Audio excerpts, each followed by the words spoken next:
দেখুন, বেসরকারি স্কুলের ক্ষেত্রে আমরা স্কুলের উৎকর্ষ, বেসরকারি স্কুলে তাদের পড়াশোনার মান, বেসরকারি স্কুল থেকে সিবিএসই বা আইসিসি বোর্ডে দারুণ দারুণ স্টুডেন্ট বেরোয়, যারা সমাজে কৃতি হয়, প্রতিষ্ঠা পায়। কিন্তু বেসরকারি স্কুলেরগুলোর ক্ষেত্রে আমরা তাদের যে কৃতিত্ব, তা আমরা কখনোই অস্বীকার করি না। এবং আমি মনে করি সরকার এবং বেসরকার এই দুয়ের একটা সমন্বয় দরকার।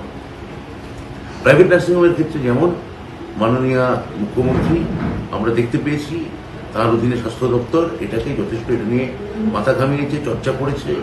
এবং যে প্রাইভেট নার্সিংহোমগুলোর ক্ষেত্রে যে অস্বাভাবিক বিল করা, ভর্তির ক্ষেত্রে যথেচ্ছাচার, নানা রকম স্বজন পোষণ,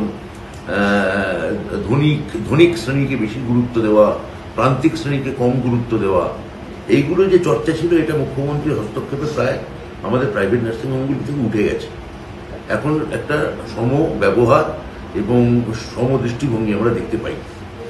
আমরা স্কুলের ক্ষেত্রেও চাই, প্রাইভেট স্কুলের ক্ষেত্রে, যে এই বেতন বৃদ্ধি। অনেক মধ্যবিত্ত অভিভাবকের এতে অনেক সমস্যা হয়। প্রচুর মধ্যবিত্ত অভিভাবক এই হঠাৎ করে বেতন বৃদ্ধি হলে তিনি তো মাসের শুরুতে একটা পরিকল্পনা করে রাখেন যে ছেলে মেয়ের ভর্তির জন্য তার এই খরচা আছে।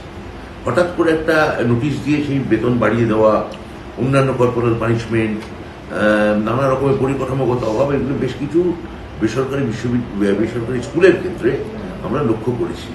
মাননীয় মুখ্যমন্ত্রীর সঙ্গে আলোচনা এবং নির্দেশ করে তাই আমরা একটা এই বিষয়ে বিল আনতে চাই। সেটা মাননীয় মুখ্যমন্ত্রীর অনুমোদনে আছে, বিবেচনাধীন আছে। আশা করছি এটা আমরা খুব তাড়াতাড়ি আমরা এটা বিধানসভায় পাশ করাতে পারবো।